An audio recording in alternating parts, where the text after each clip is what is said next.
Сәлем баршаңызға, каналыма қош келдіңіздер. Бүгін үй жағдайында осындай керемет плов дайындаймыз. Пловта күріш барлығымен де толық жақсы пісіп шыққан, езіліп кетпеген. Сол себепті тура осы рецептпен міндетті түрде қайталап көріңіздер. Бұл жерде барлығын пиаламен өлшеп көрсететін боламын. Бізге қажетті заттар пияз, сәбіз, тауық қанаттары мен тауық аяқтары, болмаса сиыр етінен де дайындауға болады. Алдын ала жуып турап қойдым. Тұз, кез келген бұрыш және де бір пиала сұйық май. Алдымен сәбізді ашып турадым. Үлкен қып тураймын.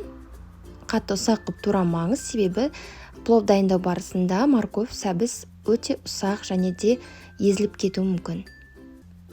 Пиязды полукольца қып тураймыз. Және арнайы бір пиязды бөлек майға қалдырамыз. Қазанымызға бір пиала сұйық майды құйып, оны қатты қыздырамын, қатты отта, және бір пиязды салып, толығымен де қуырамын. Бір пияз толығымен де қуырғанда кейін, оны алып тастаймын да тауық еттерін салып, оны да қуырамын. Тауық еттері жақсылап қуырыла бастаған кезде, пиязды салып, 2 минуттың ішінде араластырып қуырып аламын. Пиязды қатты қуырып жібермеңіз, ол езіліп кетпеу керек. Одан кейін морковьті, яғни сәбізді саламыз. Сәбізді де қатты қуырудың қажеті жоқ, себебі ол да езіліп кетуі мүмкін. Міндетті түрде ұзын және үлкенірек турасаңыз әдемі көрінеді. Қалауыңызша қара бұрыш және тұз саламыз. Және тауыққа арналған специя қостым, бұл міндетті емес. Одан кейін пиаламен полный дейді, толық 5 пиала су құямын.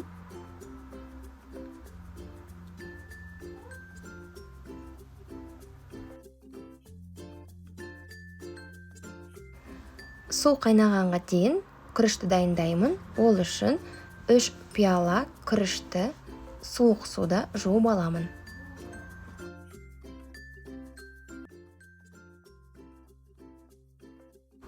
Қайнаған суға күрішімізді саламыз.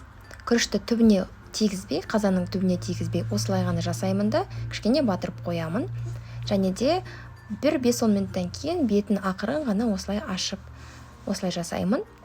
Толығымен де араластырудың қажеті жоқ. Одан кейін су толығымен де тартылғаннан кейін осылай тесіктер дайындаймыз да, бетін жауып қоямыз. Және өте ақырын отқа қоямыз. 20 минуттан кейін суы тартылып, осындай әдемі болып тұрады. Сол уақытта барлығын жақсылап, ақырындап араластыра берсеңіз болады.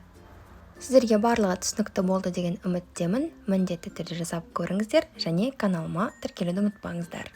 Келесі кездескенше сау, сәлемет болыңыздар.